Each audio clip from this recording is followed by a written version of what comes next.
guys, it's Chelsea from The Financial Diet. And this week's video is brought to you by Skillshare. And this week, we are going to be talking about the expenses that you are probably not including in your budget, but you should be. Because often at the end of the month, when we feel like our goals and ideas for our money and our actual money aren't lining up the way we thought they would, and we have that feeling of, but I stuck to my budget and made all the right choices, we're often misaligned because of those little sneaky expenses that we tend not to notice until it's too late. You want to over-account for everything so that you'll never be caught off guard by anything. And since there are 15 of these expenses to add to your budget, let's not waste any more time. Number 1 is annual fees. This is things like fees for your credit card, Amazon Prime, your annual car registration, renewal fees on software subscriptions, your AAA membership fee, etc. Go ahead and make sure to put reminders on your calendar for when these things are due and account for them in your savings and spending budget. If your fee is annual, break it down monthly, assuming your budget is done monthly, so that it can neatly fit into the rest of your expenses.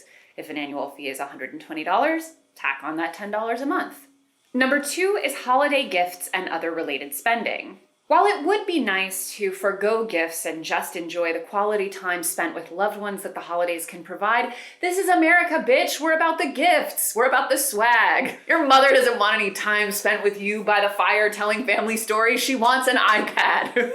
But in all seriousness, for most of us, if we are planning on doing some holiday spending on things like gift, travel, decorations, etc., we can have a tendency to be overwhelmed by the cost, and since it comes at the end of the year, it can often end up derailing the rest of our good yearly behavior. So do yourself a huge favor and create a dedicated holiday budget that includes everything.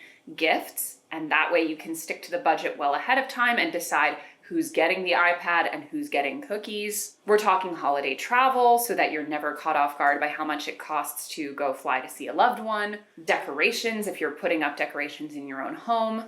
And any other auxiliary expenses. I recommend setting this budget up well before the holidays are around.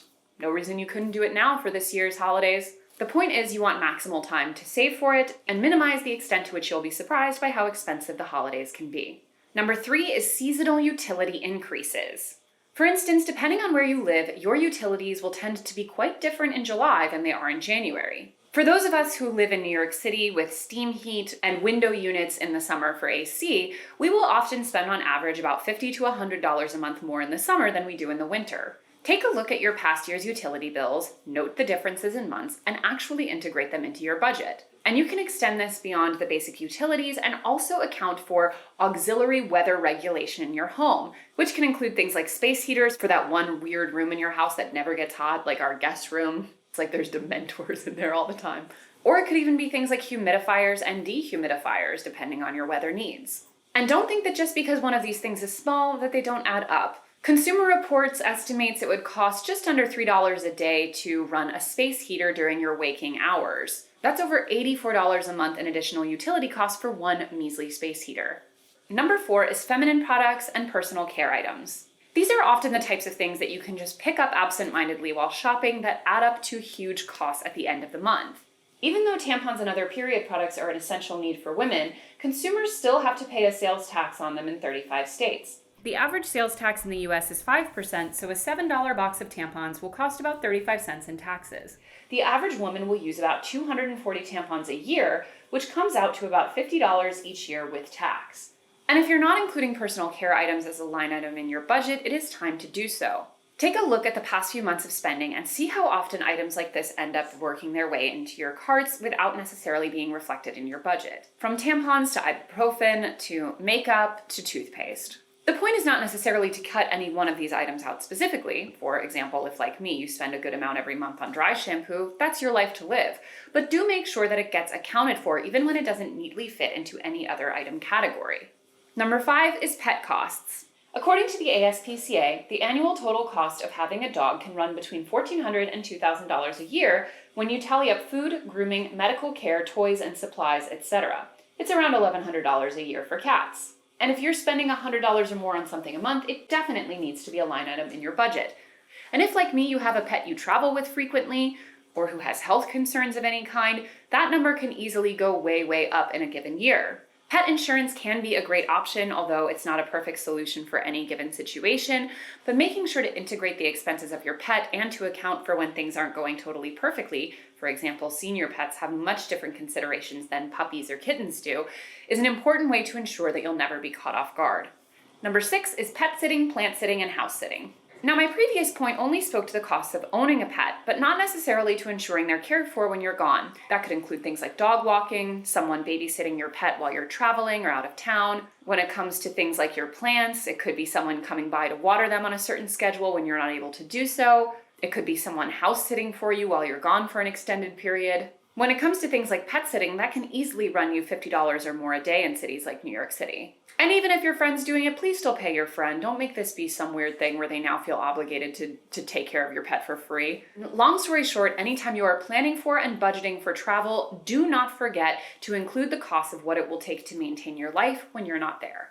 Number 7 is wedding guest costs. Now, we were all given a brief reprieve from this in the year of our Lord 2020, but we all know well enough that those vaccines are coming, and we're gonna end up shoved into a salmon pink bridesmaid dress and shelling out $1,500 to go to some reception hall in a suburb of Dallas, Texas to celebrate a person that we went to high school with getting married. It's coming back. So apparently I'm being corrected here. Texas has just been not engaging with the corona narrative and having weddings all the same this year. And it's arguable that for all of the weddings that have been put off this year, you may have more wedding obligations in 2021 than normal. And it's not only an expense when you're actually in the wedding in some capacity, it's also extremely expensive just to attend a wedding. According to a 2018 survey, guests attending weddings spend an average of $628 between travel, clothing, wedding gifts, hotel stays, wedding associated parties, etc. And you may already budget for the travel and gift portion of attending weddings, but what about the tangential costs? Will you need an Uber or Lyft to the airport or to or from the venues? What about lunch if you have a few hours to kill between a church service wedding and the reception at a different location? What about the late night food and a hangover breakfast after the wedding? It's easy to not only not account for these expenses, it's also easy to slip into a mode of, screw it, I'm already spending the money and it's a wedding, who cares? Over budget for any given wedding. But also, if we're being honest here, feel free to say no to more weddings. I feel like that should be a thing that changes after coronavirus. Like, you don't have to go to every wedding you're invited to. You have other financial goals. It's enough with these weddings. You're not special. Listen, we've all been to some weddings that were beautiful moments where you truly felt God's love shining through. And then we've all been to weddings where you're like, we could have done without this. Number 8 is non-recurring donations. Many people do have a regular spot in their budget for recurring donations. You might be a patron of something. You might be involved with a charity of some kind. But the truth is, especially around holiday times, these expenses could come up as one-offs that you may not plan for. And in the meantime, do a thorough accounting in your budget for things that you may have signed up for in that regard that you don't remember about. It's easy to sign up for a recurring $5 monthly donation to some cause or another and then quickly forget about it. The more we leave a dedicated portion of our budget to being charitable and supporting causes and organizations and people who we want to, the less we'll feel like it has to come in conflict with the rest of our budget choices. Number 9, license renewals and upgrades. Now, this point is coming to you live and direct from someone whose driver's license has been expired since 2016. And the funny thing about that is that even the driver's license itself was still a provisional driver's license because I just drove on a provisional driver's license for years and never actually went through the trouble of getting my upgraded driver's license. But the cost of renewing your license is easy to forget because it's only something you have to do once every several years, depending on the type of license and where you live. License renewals vary in cost and duration. In New York, for example, it costs $64 for most people and lasts for 10 years, while in Missouri it costs for $10 but only lasts for 3 years. And also remember that you will need a Real ID designated license or an enhanced driver's license in order to fly domestically starting in October 2021. Passports also work. A Real ID will cost the same amount as a regular driver's license, but an enhanced license will have an additional fee. You'll need to check out your state's DMV website for more information. What a racket. What a racket. They are just always squeezing money out of us. The stone is dry. We have no more blood to give. Number 10 is alcohol spending, for those who imbibe. A lot of us consider alcohol as part of a food or restaurant category, which is probably not the best thing to do, both because cost per unit on these items can be way different. For example, you can easily get a $20 entree at a restaurant and then also spend $20 on a drink to go with it, Really not the same thing we're working with here. But it's good to keep in mind where these two budgets actually land and not conflate them. According to the Bureau of Labor Statistics, Americans spend about 1% of their gross annual income on alcohol. For the average household, that is $565 a year, $5,650 in 10 years, or a whopping $22,600 over a 40-year period. And it's worth noting that $565 per year breaks down to about $11 a week. In some cities, that will barely buy you one cocktail, so it's very probable that your spending exceeds that. But this is one area in which you may not want to be above average. When you consider how much your food and dining budget is impacted by the choice to opt in or out of alcohol, you'll realize that you could make your dining out budget stretch way further if you decided to take some of those trips without necessarily imbibing. And a similar rule goes for your grocery bill. Also, we should just be drinking less. It's not good for the skin. It's not good for the soul. Number 11 is ride apps. In New York City in 2018, the average spend on Uber per month was $84. In LA, it was $64, and in Atlanta, $56. Now, right now, you may not be going a ton of places and therefore not spending your usual amount on rideshare apps and taxi cabs, but that number is likely to go back up as life continues to normalize. Like with alcohol, it's important to budget for this separately so you can analyze how much you are spending on this item rather than just rolling it into transportation costs. Because it's easy once all of these things are conflated to just assume that your transportation costs are consistent and on some level unavoidable. But when you think about the outsized amount of money that spending on an Uber or a Lyft entails as opposed to taking public transportation or walking or biking, you quickly realize that these things are not to be conflated, and cutting out one can have an enormous impact on the overall budget. Forcing yourself to separate them out and account for it means you'll never be surprised by how much you default to these ride shares, but also means you will not be taking it for granted as an unavoidable transportation cost. Number 12 is home repairs and maintenance. And yes, this is true even if you're renting. Although landlords are primarily responsible for ensuring the habitability of a rental unit, both landlords and tenants are responsible for certain repairs. For instance, the landlord must perform any maintenance work that is necessary for keeping the rental unit livable for the tenant. The landlord is also legally responsible for repairing any defects and will be liable for any injuries resulting from a defect that the landlord failed to repair or repaired ineffectively. However, a landlord is not responsible for repairing damages that were caused by the tenant or the tenant's family, guests, or pets. And if you do own your home, it is very important that you take a close look at your homeowner's insurance to understand what is and isn't under that purview. Number 13 is niche cleaning products. We all have that all-purpose spray and a roll of paper towels covered. But what about things beyond that? As you get older, you realize that different things need different cleaning products, and you'll learn it the hard way when you try to clean stainless steel with all-purpose cleaner. Now, what you will actually need will depend on what's in your home, but a few good things to start with are stainless steel cleaner, granite or marble cleaner, leather cleaner, bleach, wood floor polish, pet stain/odor remover, grout cleaner, mildew remover, power washer, and likely many things in between depending on where and how you live. I don't know you. Number 14 is non-wedding/non-birthday gifts. These are everything from thank you gifts, to housewarming gifts, to hostess gifts, to the new person at the office gifts, to sorry gifts, to sympathy gifts, to anything in between that will just come up throughout the year, often at times you least expect it.